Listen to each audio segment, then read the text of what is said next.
personajes que se convierten en epónimo de las profesiones o las actividades que desarrollaban y lo hacen a lo largo del tiempo, sin fecha de vencimiento. Si nosotros vemos a una niña que es talentosa para la música, en algún momento se le dice, vas a ser una Beethoven. O si vemos a un niño que tiene grandes dotes para las matemáticas, para la ciencia, no demoramos mucho en identificarlo con Einstein. La pregunta es, ¿y quién sería el epónimo en el ámbito del derecho? Más allá de gustos, más allá de alineaciones que solemos hacer y especialidades, nos parece que hay una figura excluyente, la figura de Hans Kelsen. No estamos diciendo que sea el mejor, sino el de más rápido recuerdo, el de más rápida evocación cuando se habla de las ciencias jurídicas, sea porque prácticamente se le ha asociado a la pirámide como si fuera alguien del antiguo Egipto, o también por su obra que tiene un nombre absolutamente atrapante. De él hablaremos en la entrega de hoy. Soy Guido Aguilar Grados y este es el programa 154 de Tribuna Constitucional. Hans Kelsen y la teoría pura del derecho. No olvide inscribirse, no olvide compartir. Bienvenidos.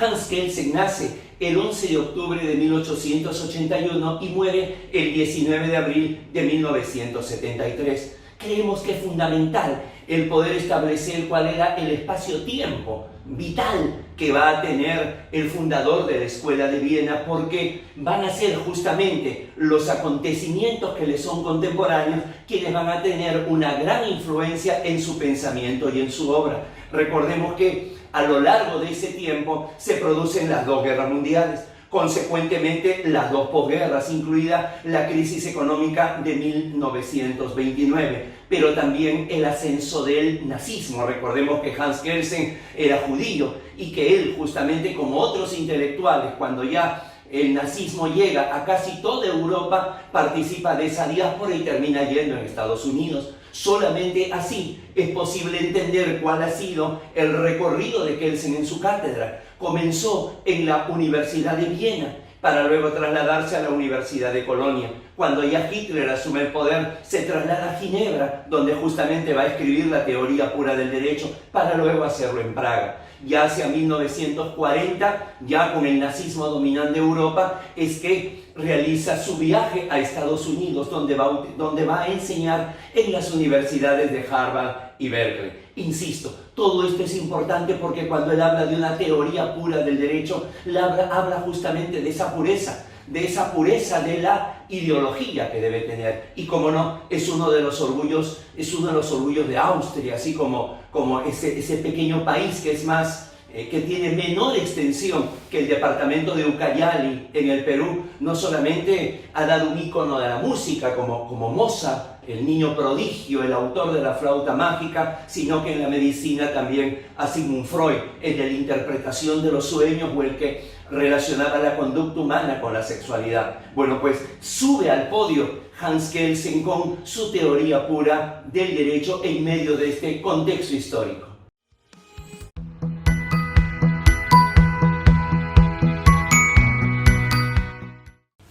La influencia intelectual que va a tener Kelsen es muy marcada. La primera de ellas en Platón.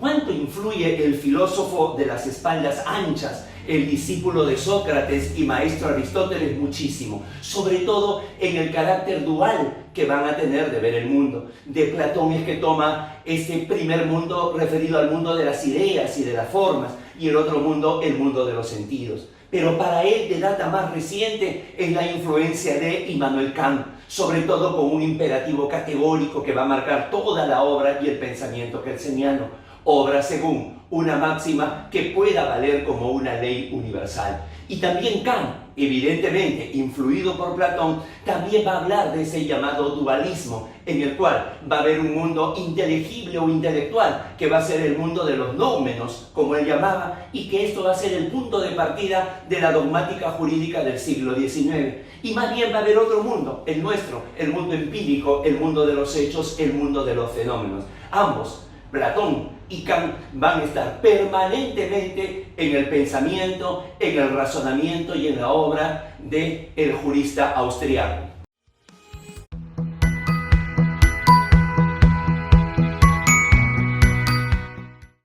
La teoría pura del derecho, obra publicada en el año de 1934 y que tiene como antecedente una obra publicada en 1911, Problemas capitales de la teoría jurídica del Estado.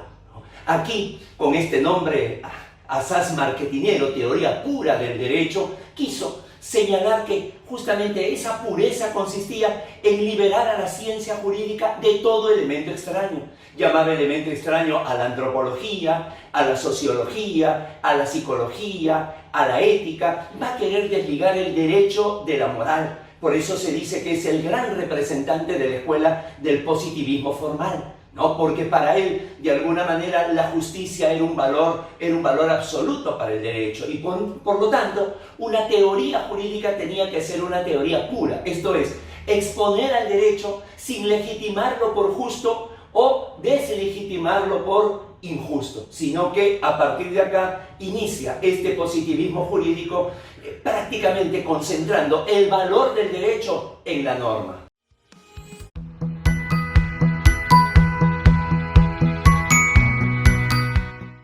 Para Hans Kelsen, las ciencias naturales tenían una metodología completamente distinta a las ciencias sociales.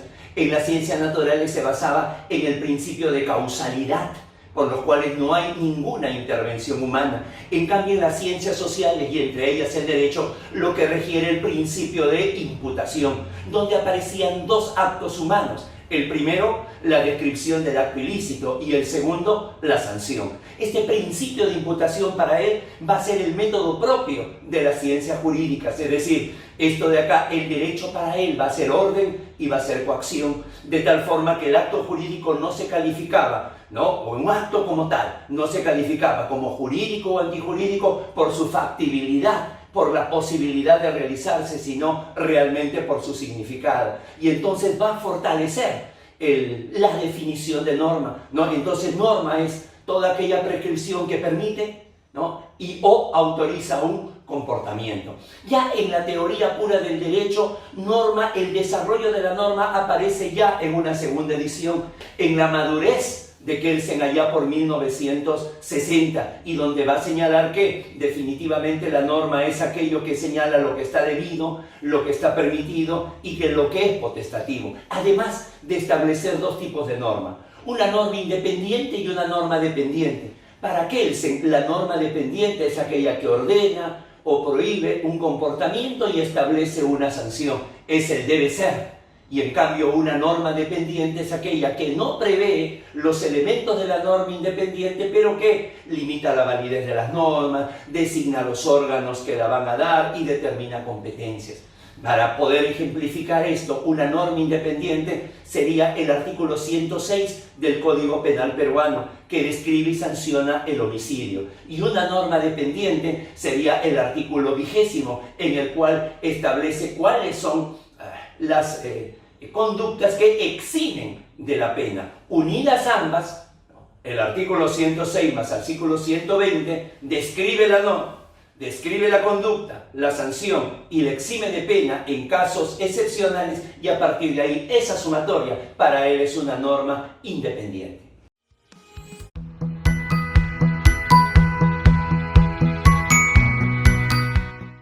Por último, para el hombre que dirigió la creación de la Constitución Austriaca de 1920, el derecho debe pertenecer a un orden jurídico, y ese orden jurídico solamente se encuentra dentro de un sistema jurídico. Pero ese sistema jurídico debe tener todas las normas que la conforman, un fundamento, un principio común que viene a ser la Constitución. Y él determina que la Constitución es la norma de validez de todo el ordenamiento jurídico. Y es que él afirmaba que el fundamento de validez de todas las normas solamente se podía encontrar en otra norma, claro, en otra norma superior. De ahí viene que se le asocie con la pirámide. Pero esa norma superior que iba a validar la anterior y así sucesivamente no podía llegar al infinito, debía tener un tope. Esa norma de validez, esa norma distinta, esa norma especial, esa norma era la Constitución. Y claro, como lo dijimos hace unos minutos, aquí es donde se nota que Kant prácticamente lo había marcado a fuego, porque así como Kant señalaba de que había que comportarse de tal forma que esa conducta fuera de una validez universal, Kant podía señalar que uno debía comportarse tal y conforme la Constitución lo prescribe. ¿Por qué? Porque es la norma fundante básica. Pero, a diferencia de la norma independiente, que era una norma puesta, a diferencia de la norma dependiente, que también era una norma puesta, la Constitución era una norma supuesta, era una norma de otro mundo, era una norma que validaba todo el ordenamiento jurídico. Y así hemos llegado al final de una brevísima mirada a quien fuera el creador del Tribunal Constitucional, a quien creara la figura del imperativismo jurídico, aquel que hablara de sistema estático para las normas morales y el sistema dinámico para el derecho. No olvide compartir, no olvide difundir para que siga creciendo esta comunidad jurídica de Tribuna Constitucional. Nos vemos pronto, con su permiso.